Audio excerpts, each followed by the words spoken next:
Hello दोस्तों, मैं राजेश कुमार आपका फिर से स्वागत करता हूं मेरे YouTube channel Rajesh official the cop में। और जो कंप्यूटर के जो पेपर मैं आपको सॉल्व करा रहा था उसके अंदर पिछले साल वाले पेपरों के अंदर ये भी एक पेपर है आपका जो पिछले साल पूछा गया है और इसको हम सॉल्व करने वाले हैं।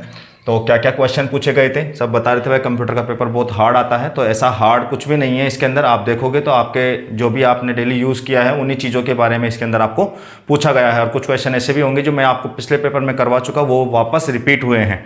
ठीक है, तो बात करते हैं पहले क्वेश्चन की। तो पहला क्वेश्चन है कि विंडो 10 लोड होने के बाद मॉनिटर पर दिखने वाली पहली स्क्रीन निम्नलिखित में से क्या कहलाती है। अब आप कोई भी कंप्यूटर ऑन करते हो तो ऑन करते ही जो सबसे सामने आपके एक स्क्रीन आती है वो कौन सी स्क्रीन होती है, जिसके अंदर आपने देखा होगा कि एक तरफ माई कंप्यूटर है, रिसाइकल बिन है, या और भी आपने जो भी डाउनलोड कर रखा है एप्लीकेशन, उनके जो आइकन वगैरह आते हैं, तो वो जो स्क्रीन होती है उसको क्या बोलते हैं उसको बोलते हैं हम डेस्कटॉप। ठीक है, फाइल फोल्डर क्या होते हैं, जो भी हम फोल्डर बनाते हैं वो फाइल फोल्डर जाएंगे। रिसाइकल बिन जिसके अंदर हमारा कोई भी डिलीट किया हुआ डेटा, हम कोई भी फाइल को डिलीट कर देते हैं तो वो उसी के अंदर एक आइकन दिखता होगा आपको डेस्कटॉप के ऊपर, रिसाइकल बिन, तो उसके अंदर वो वहां पे चला जाता है। या हाल ही में जोड़ी गई स्क्रीन। ठीक है, तो ये तो आंसर हाल ही में जोड़ी गई का तो कोई मतलब नहीं है, तो इसका आंसर क्या हो जाएगा, डेस्कटॉप।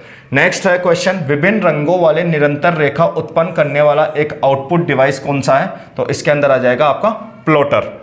आगे बात करते हैं नेक्स्ट क्वेश्चन की, पैराग्राफ के प्रारंभ में दीर्घवृत्त कैपिटल लेटर, ठीक है, बनाने के लिए MS वर्ड में का उपयोग किया जाता है। तो ये कैपिटल लेटर फर्स्ट प्रारंभ में दीर्घवृत्त बनाने मतलब कैपिटल लेटर। आपने देखा होगा कि कोई भी बुक वगैरह होती है तो उस बुक के अंदर क्या होता है कि जो पहला अक्षर होता है उसका, सपोज वो ए है तो वो ए बहुत बड़ा होता है। जो पैराग्राफ स्टार्ट होता है तो उसका पहला अक्षर बहुत बड़ा होता है, फिर बाद में इस तरीके से वो पैराग्राफ चलता रहता है।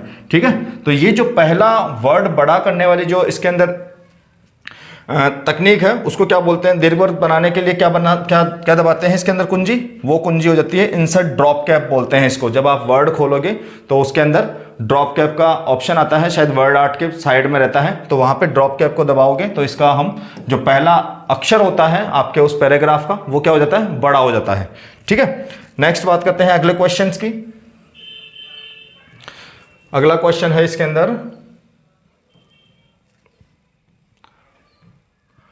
निम्नलिखित में से कौन सा एक इंटरनेट ब्राउजर नहीं है। तो इंटरनेट ब्राउजर आप रोजाना यूज करते हो, आपके मोबाइल में भी यूज करते हो, आप कंप्यूटर में भी यूज करते हो। कंप्यूटर में आप ज़्यादातर मोजिला फायरफॉक्स है या गूगल क्रोम चलाते हो, आपके मोबाइल के अंदर भी गूगल क्रोम चलता है, मोजिला भी चलता है, ओपेरा भी चलता है, एक UC ब्राउजर है वो भी चलता है। तो वो सारे के सारे क्या इंटरनेट ब्राउज करने के इंटरनेट ब्राउजर है। ठीक है, तो इसके अंदर से कौन कौन सा है, कौन सा इंटरनेट ब्राउजर नहीं है।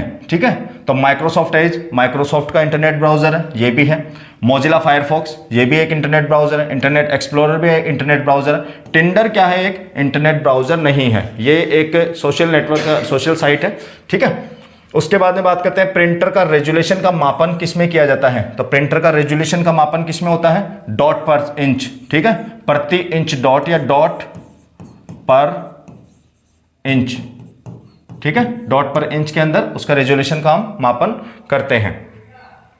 अगला क्वेश्चन है, MS वर्ड में F12 कुंजी का प्रयोग करने से कौन सा डायलॉग बॉक्स ओपन होता है। तो MS वर्ड में F12 कुंजी का प्रयोग करने से सेव एज का डायलॉग बॉक्स उत्पन्न होता है। ठीक है, ओपन होता है। हम कोई भी फाइल को सेव करना तो F12 दबा के सेव एज का उसको हम सेव कर सकते हैं। आगे बात करते हैं नेक्स्ट क्वेश्चन की। तो नेक्स्ट क्वेश्चन है इसके अंदर,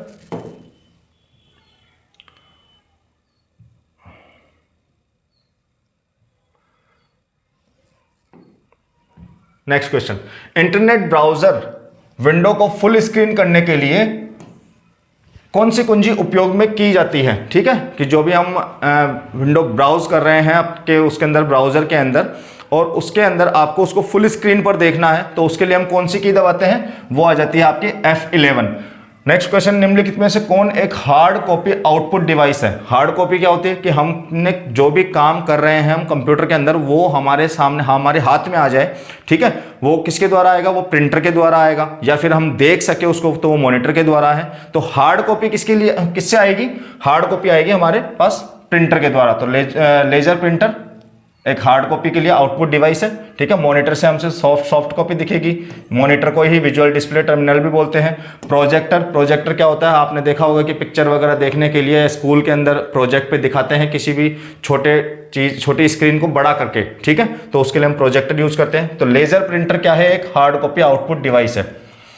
नेक्स्ट क्वेश्चन है इसका, गूगल क्रोम में गुप्त रूप से ब्राउज करने के लिए निम्नलिखित में से किसका उपयोग किया जाता है। ये वाला क्वेश्चन मैं आपको पिछले वाले पेपर में बता चुका हूं कि गुप्त रूप से कोई भी चीज अगर हम ब्राउज करते हैं तो उसके लिए हम क्या खोलते हैं, वो होता है इनकॉग्निटो विंडो। आपने जब आप गूगल क्रोम खोलते हो इस तरीके की अगर डिस्प्ले है उसके अंदर, तो आपका इधर आपका साइन, वो आपकी जो भी प्रोफाइल है वो आती रहती है, उसके पास में 3 डॉट होते हैं। उन 3 डॉट पे आप जब क्लिक करोगे तो उसके अंदर आपका इस तरीके का एक डायलॉग बॉक्स खुलता है जिसके अंदर इनकॉग्निटो विंडो या न्यू टैब या फिर बुकमार्क, हिस्ट्री, बहुत सारी चीजें होती है, ठीक है। तो इनकॉग्निटो विंडो के अंदर अगर हम कुछ भी सर्च करते हैं तो उसका जो डेटा है वो उसके अंदर हिस्ट्री में नहीं आता है, ठीक है।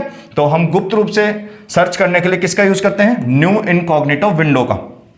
नेक्स्ट क्वेश्चन है हमारा, एक इम्पैक्ट प्रिंटर है, ठीक है। तो इम्पैक्ट प्रिंटर कौन सा है, डॉट मैट्रिक्स प्रिंटर। मैंने बताया था कि डॉट मैट्रिक्स प्रिंटर क्या होता है, इसके अंदर एक बॉक्स होता है जिसके अंदर बहुत सारे पिंस लगी होती है, जिसके डॉट की वजह से ही वो क्या करता है, उसके अंदर प्रिंट करता है। आगे बात करते हैं दोस्तों इसके नेक्स्ट क्वेश्चन की।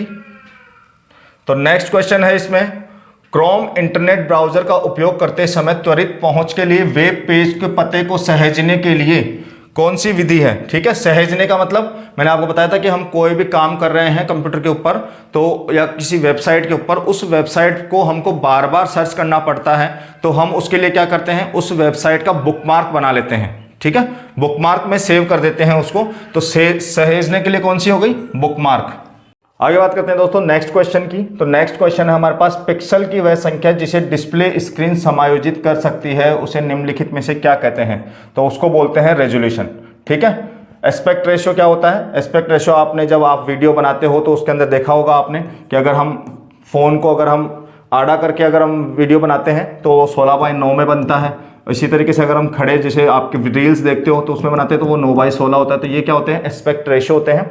और समायोजित कर सकती है उसे निम्नलिखित में से रेजोल्यूशन बोलते हैं, ठीक है। अगला क्वेश्चन है, एसएमपीएस का पूर्ण रूप बताइए, ठीक है। एसएमपीएस की फुल फॉर्म क्या होती है, स्विच मोड पावर सप्लाई, ठीक है। आप जो आपका कंप्यूटर है उसके अंदर जहां पर आपका पावर का केबल लगता है पीछे, तो वो बॉक्स होता है एक, उसको क्या बोलते हैं हम, एसएमपीएस बोलते हैं। स्विच मोड पावर सप्लाई के लिए होता है वो। तो दोस्तों ये थे हमारे 13 क्वेश्चन जो पिछले पेपरों के अंदर पूछे गए थे। तो इसके आगे के क्वेश्चन मैं नेक्स्ट वीडियो में लेके आऊँगा आपके लिए।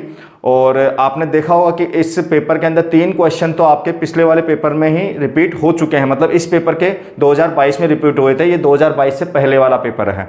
और इसके अंदर जो भी आपने चीज़ें देखी वो सारी की सारी ऐसी थी जो आप यूज़ करते हो। इनकॉग्निटो विंडो हो गया, लेजर प्रिंटर हो गया, मॉनिटर स्क्रीन हो गई, डेस्कटॉप हो गया, ठीक है, और कोई भी शॉर्टकट की हो गई। तो ये सारे के सारी ऐसी चीज़ें हैं जो आप रेगुलर बेस पे यूज़ करते हो। तो आपको सिर्फ वही चीज़ें पढ़नी है जो आप यूज़ कर रहे हो, बस उनको थोड़ा सा ध्यान से देखने की ज़रूरत है, ठीक है। और उनका टेक्निकल नाम क्या होता है वो आपको याद रखने की ज़रूरत है। हम क्या है यूज़ कर लेते हैं लेकिन उसके अंदर उसका नाम क्या था या टेक्निकल नाम क्या था वो हम याद नहीं रखते हैं, जिसकी वजह से हम बाद में फिर उन्हीं क्वेश्चंस के अंदर फंस जाते हैं जो हम रेगुलर पढ़ते रहते हैं या यूज़ करते रहते हैं। तो आपको केवल थोड़ा सा ध्यान देकर इस पेपर को सॉल्व करने की ज़रूरत है, ठीक है दोस्तों। आगे इसके अगले वाले क्वेश्चन नेक्स्ट वीडियो में फिर लेके आएंगे, तब तक के लिए जय हिंद।